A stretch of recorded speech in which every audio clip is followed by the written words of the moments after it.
Hey guys, I'm experimenting with how I'm gonna do the lab.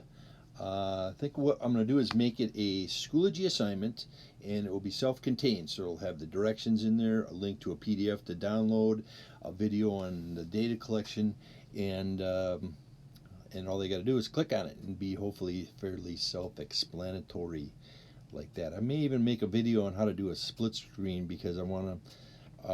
I told my kids that you can split screen and do notability on one side with this PDF and video of the lab being done right on the left other side, and then you can write while you're doing it too as well. So that's kind of what the plan is, and hopefully I'll get this thing done here fairly quickly.